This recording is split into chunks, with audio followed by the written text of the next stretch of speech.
Kemudian ada yang salahnya, bersalaman tuh khusus laki-laki dan laki-laki, perempuan dan perempuan, atau laki-laki dan perempuan yang masih ada ikatan darah, yang ada bahasanya mahram, bukan muhrim. Ada orang katanya, belum muhrim. Ya belum, kamu belum di Mekah, kamu masih di sini mau muhrim. Muhrim itu orang yang ihram, orang yang umrah atau haji itu muhrim. Kalau kepada perempuan yang sedarah itu namanya mahram.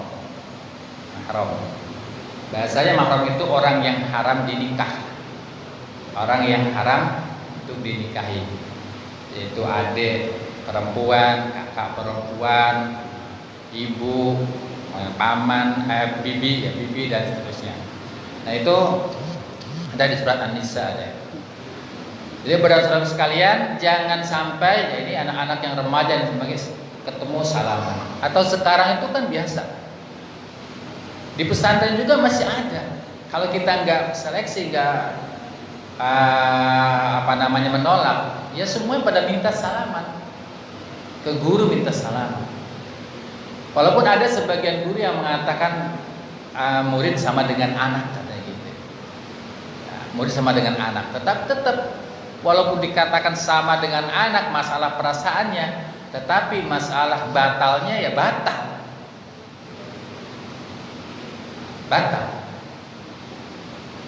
Jadi jangan sampai dicampur adukan ketika kita bereid, justru menambah dosa dengan bersalaman antara orang yang bukan mahramnya. Nah, bersalaman juga ya tidak sama dengan di bangsa Arab sana. Kalau di bangsa Arab bersalaman nggak seperti kita. Ketemu itu bukan bersalaman, tapi mereka berangkulan kalau mereka berangkulan. Nah, bagaimana? Ya tidak jadi masalah. Mungkin itu tradisi di sana, tradisi di kita saling bersalaman ya. Silahkan saya. Yang penting intinya kita melepaskan, namanya kan halal ya. Ada istilah halal bihalal nih. Halal bihalal itu nggak ada di Arabnya, nggak ada. Halal bihalal adanya di Indonesia. Nah, kita menghalalkan, melepaskan dari halal, melepaskan segala undang-undang kita, segala benci kita, segala kesalahan, semua kita lepaskan supaya kita halal di mata teman kita, artinya kita sudah dimaafkan.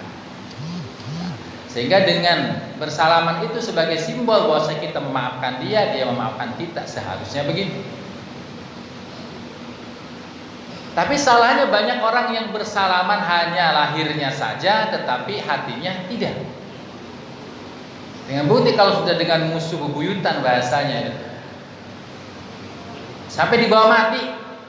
Kemarahan itu dibawa mati. Sehingga dia bersalaman tetap, tiap lebaran dia ketemu bersalaman, tetapi di hati masih benci, masih nggak rela, masih nggak ridho. Karena mungkin suatu waktu pernah menyakiti sampai sakit banget. Karena saya sering mendapatkan ketika orang, bagaimana Ustadz kalau kita udah bersalaman tapi hati saya masih ini. Ya percuma salaman. Kalau hatimu belum menghalalkan dia, itu masih belum memaafkan dia, ya percuma. Berarti masih ada dosa, masih ada yang belum dimaafkan. Jadi yang namanya halal bihalal, tradisi yang ada di kita itu, ya seyogianya secara syariatnya, secara bertentangan atau tidak dengan syariat itu tidak jadi masalah. Tidak jadi masalah, asal jangan halal bihalal, umpamanya reunian teman SMA. Nah, ini reunian teman SMA, halal bihalal teman SMA. Pastinya apa? Dia akan mengenang zaman dulu waktu SMA dan pastinya akan bersalaman-salam dan sebagainya. Nanti akhirnya nyanyi-nyanyi bareng dan lain sebagainya. Nah, ini yang kurang pas. Jadi kalaupun ada yang bertemu saling memaafkan dan juga tidak ada kontak fisik kalau dengan bukan mahramnya. Nah, ini yang banyak terjadi. Sehingga seyogyanya hari itu hari yang suci justru dikotori dengan perbuatan maksiat. Nah, jadi pada saudaraku sekalian, ada juga kesunahan diantaranya sebelum sholat Id. Ya, Id itu ada dua, ada Idul Fitri, ada Idul Adha. Nah, kalau Idul Fitri disunnahkan sebelum sholat dia sudah membatalkan dulu. Kalau bisa sarapan dulu sebelum sholat Id.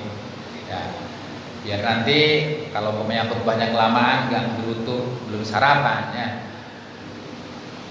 Kalau sholat Idul Adha sunnahnya puasa. Sebelum sholat tuh masih puasa terus, nanti bukanya bagusnya itu ketika menyembelih kurban, kemudian itulah dagingnya buat buka. Baiknya seperti itu. Rasul melakukan seperti itu. Jadi sebelum sholat Idul Fitri buka dulu.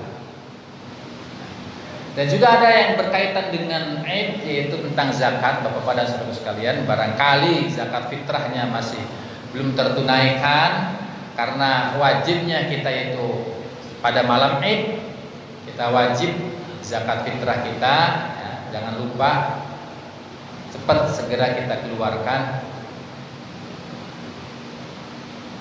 Memang sunnahnya pas mau sholat Id sambil berjalan, tapi agak susah kita melakukan itu.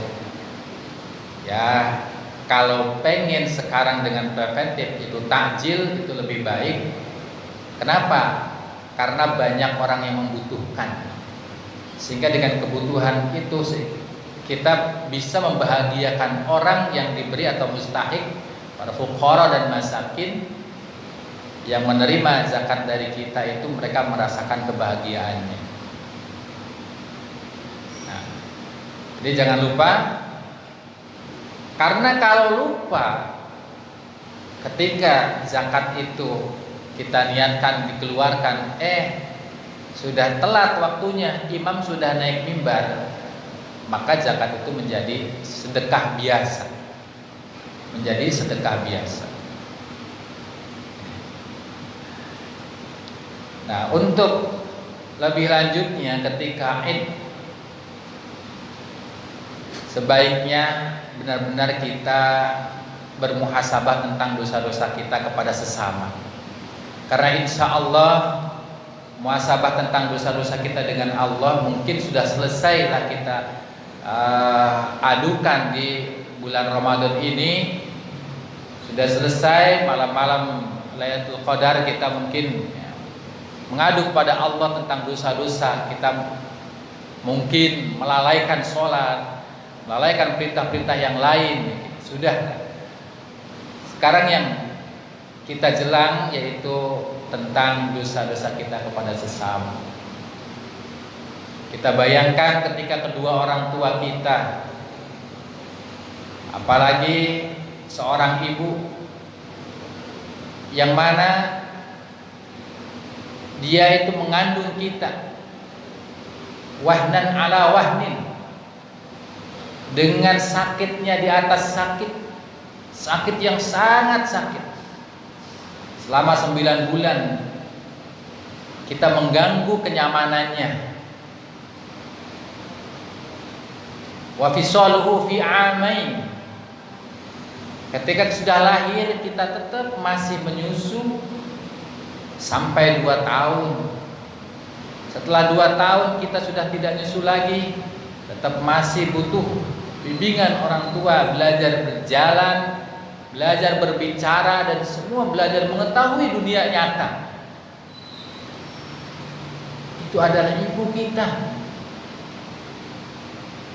Kalau seorang ibu yang sudah merasakan seperti itu, apalagi seorang perempuan, kok sampai tega-teganya membentak orang tuanya, membentak ibunya. Masya Allah, dosa besar.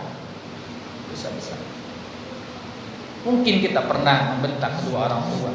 Mungkin kita pernah berkata-kata lebih kasar, lebih keras daripada kedua orang tua kita. Sakit mereka sakit.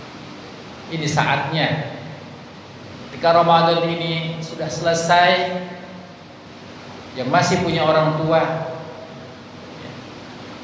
punya ongkos nggak punya ongkos, mudiklah. Kalau orang tuanya jauh, kalau di sini sungkemlah kepada kedua orang tua kita, minta dihalalkan, minta dimaafkan, minta ridhonya.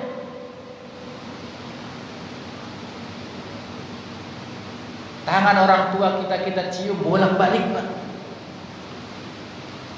Jangan kayak orang sekarang mencium tangan, katanya haram, menyembah katanya. Enggak ada orang menyembah dengan mencium tangan, Masya Allah.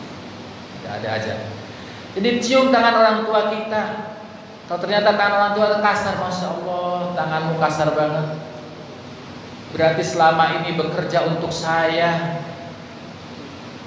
Seharusnya tangan itu lemes, halus, kita yang menanggung orang tua kita. Ternyata orang tua masih bekerja untuk kita.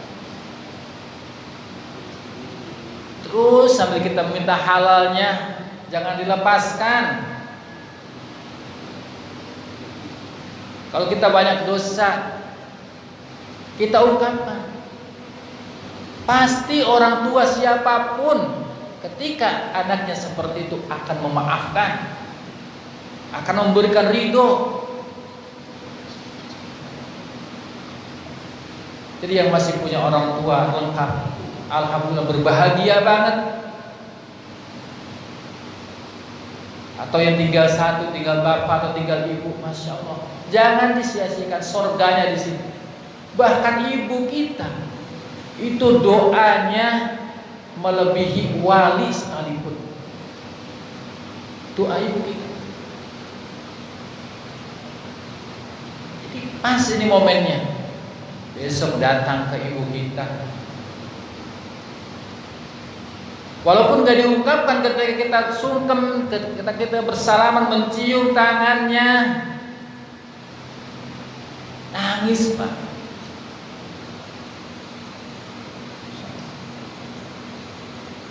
Ingat dosa-dosa ketika itu.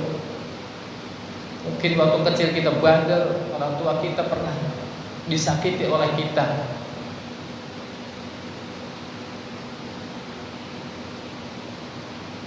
Pada saudaraku sekalian, ibu, ketika kita punya anak, jangan lupa anak itu sebagai sahabat kita, sebagai rekan kita, sebagai orang yang menjadikan kita bisa masuk surga ataupun tidak, itu anak juga. Berapa kali kita membentak anak, coba Pak? Anak kita marah-marahin karena kesalahan anak yang tidak tahu. Kita marah-marah. Mungkin kita bawa masalah dari kantor, dari kerjaan, ketika pulang anaknya rame, kita marah-marah sama anak yang nggak tahu menahu. Saatnya rangkul mereka, peluk mereka, minta maaf kepada mereka, berikan kesenangan-kesenangan kepada mereka. Ya, baju baru, mainan baru, atau apapun kesukaan anak-anak kita. Mumpung di hari yang fitrah ini, biar anak kita ridho dengan kita.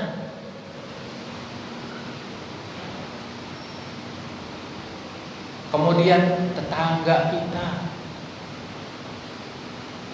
kita tidak lepas dari tetangga. Bahkan banyak sekali hadis yang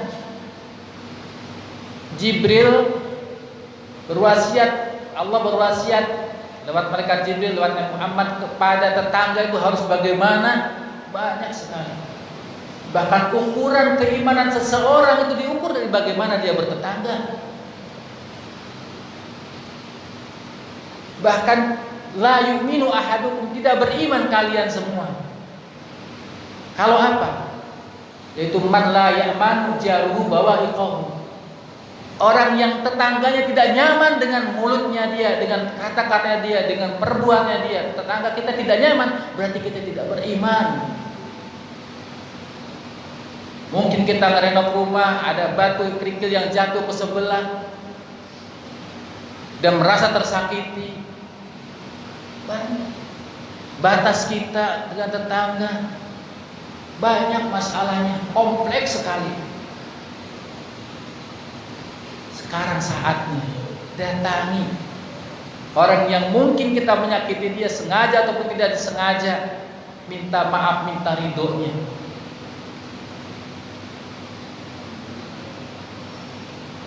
Kepada guru kita, pada murid-murid kita, mungkin kita ngeselin sama guru kita.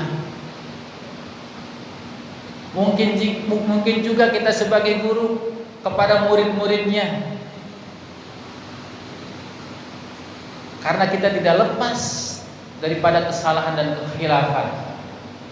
Saatnya kita meminta halal, meminta maaf kepada mereka semua sekeliling kita, rekan kerjaan kita yang sekantor, teman bisnis kita, atau siapapun orang yang pernah bertemu dengan kita.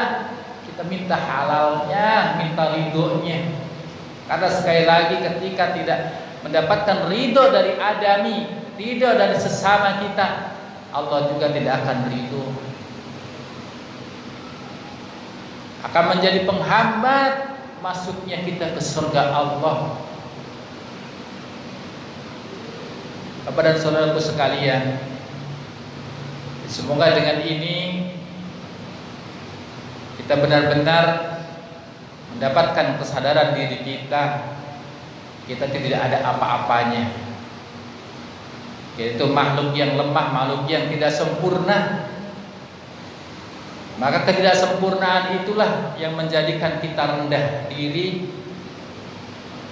Wala tamshi fil ardi maraha, kita jangan sombong berjalan di muka bumi dengan membanggakan harta kita. Kan ketika orang pulang mudik ya, maaf, membanggakan apa yang dia bawa di tetangga-tetangga mudiknya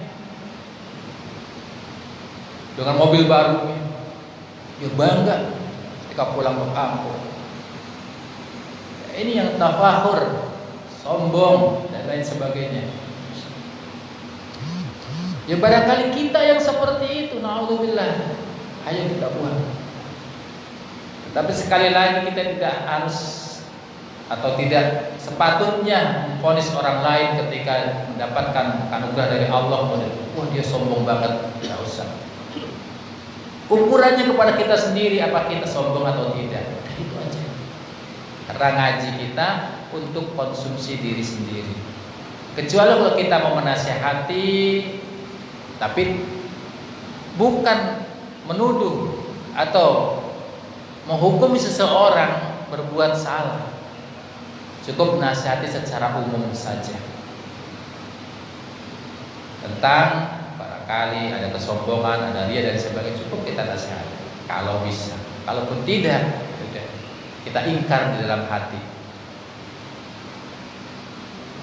Sekali lagi, jangan kotori hari yang bersih, hari yang suci ini dengan perbuatan dosa. Mari kita saling memaafkan.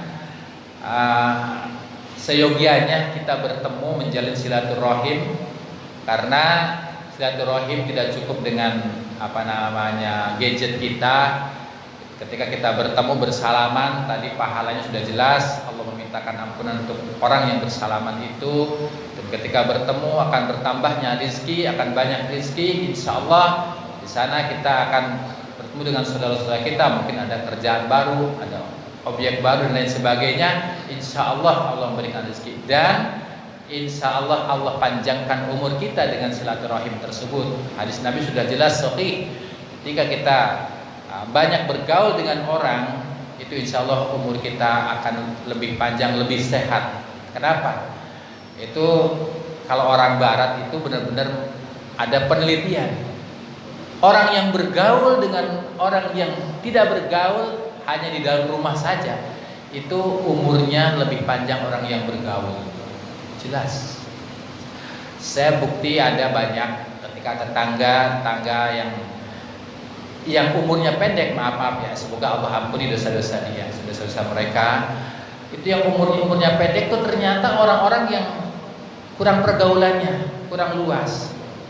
Dia di dalam kantor, dalam rumah, atau bahkan ke masjid juga jarang-jarang. Nah itu umurnya pendek orang yang seperti itu, masya Allah. Tapi ada orang yang kebalikannya, penyakitnya sama, penyakitnya gula. Yang satu nggak pernah ketemu orang lain, jadi nggak pernah ketemu barangkali informasi tentang obat dan lain sebagainya nggak ada, sehingga dirasakan sendiri dan meninggal masih muda, masih 40 sekian.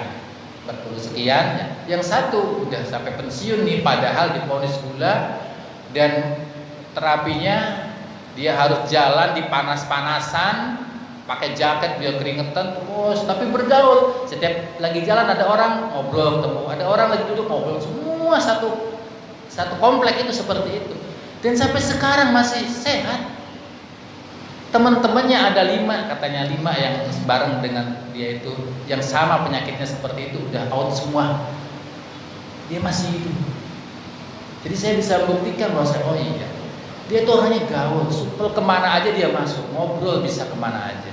Pasti ketemu saya juga walaupun saya naik motor, akhirnya saya berhenti juga. Bagaimana kesehatan ini, bro? Itu contohnya. Jadi saudara-saudaraku sekalian, silaturahim yang dijanjikan oleh Rasul bahwasanya kita panjang usianya, itu ya seperti ini. Insya Allah, mari kita sambung silaturahim kita. Mungkin ada orang yang dulu pernah bersalah kepada kita, orang itu malu pada kita, kita datangi. Berat kan? Kita datangi. Kalau kita bersalah kepada dia, kita datang kepada dia, itu kan memang wajib, harus. Tapi dia bersalah kepada kita, dia malu datang ke kita. Lah kita ngomongnya apa? Alah, peduli amat, dia yang salah. Enggak begitu. Kita harusnya kita datang kepada dia. Udah kita maafkanlah kesalahan-kesalahannya. Saya pernah satu kali baca ada kisah ketika Nabi saja dilapori oleh seorang laki-laki yang ingin taubat. Kata laki-laki itu, wahai Rasul, saya pengen taubat, kira-kira Allah mengampuni nggak dosa saya? Kata Rasul, Allah tuh pasti mengampuni dosa apapun kecuali syirik. Dia yakin ampun oleh Rasul. Udah sekarang cerita apa dosanya? Saya malu Rasul, dosanya saya udah kebangetan malu. Ya udah cerita aja. Ingat, paksa didesak cerita. Zaman dulu tuh orang miskin banyak, sehingga yang namanya kain itu barang yang mahal. Sehingga ada orang yang profesinya sebagai pencuri kain kafan. Jadi orang siangnya itu dikubur, kemudian digali, kain kafannya diambil, masukin lagi ke kuburan, kubur lagi. Kain kafan dicuci bisa buat baju. Saking memang nggak adanya, saking miskinnya, dan teknologi kain kan zaman dulu belum kayak sekarang. Kata dia, suatu saat saya lagi mencuri kain kafan, ternyata yang meninggal itu adalah seorang perempuan. Begitu dibuka kain kafannya, setan merasuki dia, nafsu dia. Itu masya Allah disetubuhinya mayat tersebut. Kemudian setelah disetubuhi mayat tersebut, dengan izin Allah mayat itu berbicara dengan nangis, kamu kok tega banget, kau hadapkan aku kepada Allah dengan keadaan telanjang, dan kau hadapkan aku pada di depan Allah dengan keadaan jinabah. Bagaimana kamu ini? Nangis dia seketika itu juga, dan dibalikin lagi, dan nggak bisa. Kalau diperkosa sama dia, kain dibalikin lagi, dibungkus lagi, dikubur lagi. Kemudian dia nangis jadi-jadinya. Datang ke Rasul langsung marah, langsung berbalik muka. Enggak, terlalu, tinggal. Besoknya datang lagi, Nabi gak terima.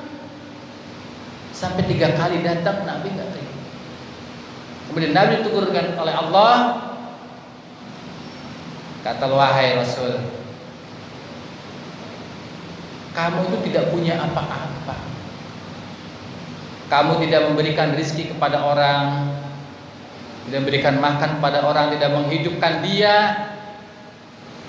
Aku saja yang memberikan rizki kepada orang, yang menghidupkan orang, yang menanggung semua orang. Aku juga maha pengampun. Nah, kamu punya apa? Kalau ada orang meminta maaf, minta ampun, mau tobat kok kamu nggak terima. Jadi dipanggillah dan diterimalah tobatnya. Jadi kalau kita masih tidak memaafkan teman kita, nah kita punya apa? Allah saja yang punya segala-galanya itu maha pemurah, maha pengampun, ya, maha pengampun.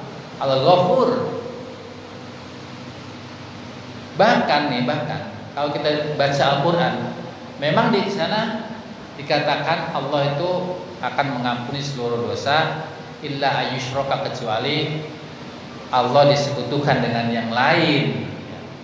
Tetapi nanti ada lagi ayat bahwasanya Allah mengampuni seluruh dosa. Kalau dikatakan seluruh dosa, ya udah. Syirik pun kalau dia ternyata taubat, ternyata kembali kepada Islam, ya insya Allah akan terima. Jadi intinya, jangan kita jadi orang yang berhati keras, tidak memaafkan saudara kita. Biasanya yang ironis, masih ada hubungan tali saudara dengan kakak, dengan adik. Ketika orang tuanya meninggal, kedua-duanya ribut masalah tinggalan orang tua, gak suka begini, gak suka bagiannya. Kemudian akhirnya ini yang suka terjadi seperti itu. Udah maafkan. Maaf.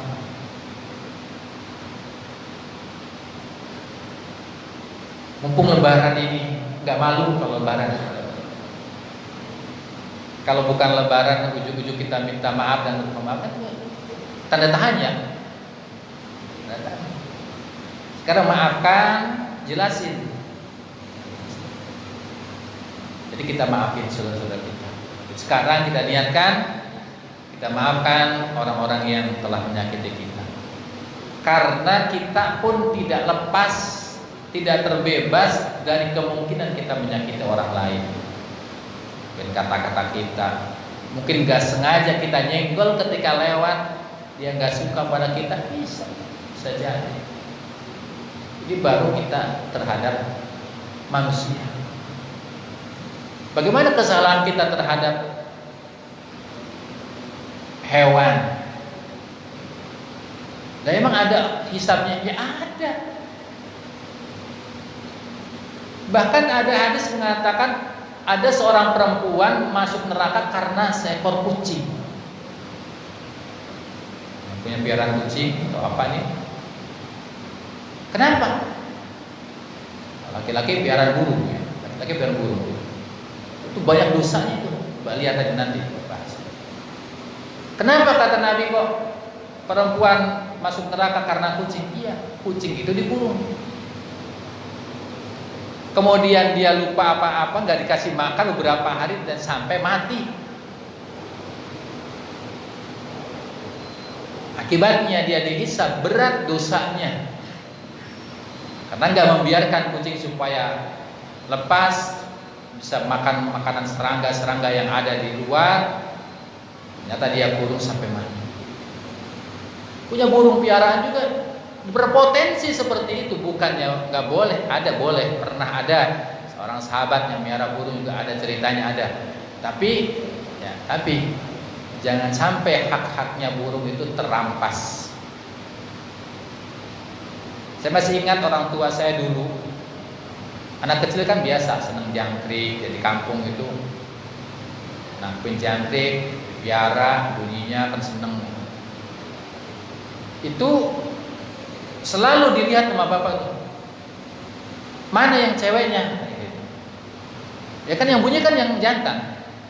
Yang begitu nggak bunyi. Nah, buat apa nggak bunyi? Harus ada katanya, nggak boleh.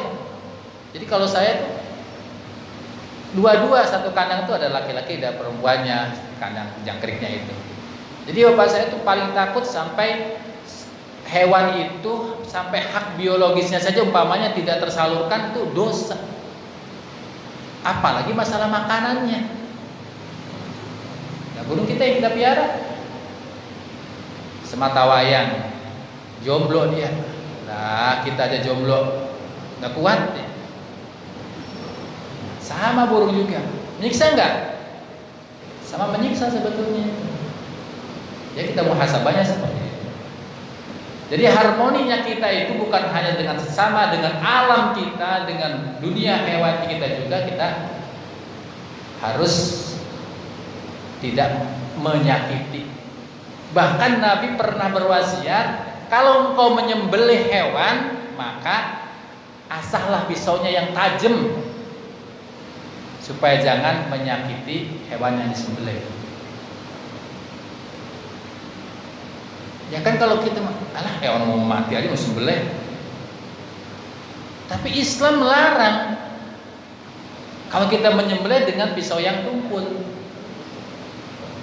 Jadi betapa memperhatikan keharmonian antara sesama makhluk, bukan hanya dengan sesama manusia.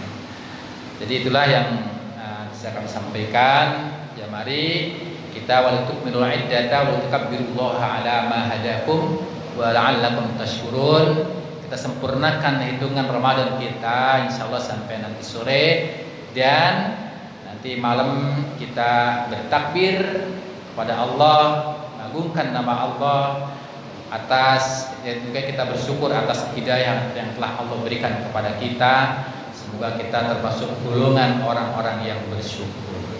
Sebelum saya tutup, barangkali ada yang mau ditanyakan, boleh.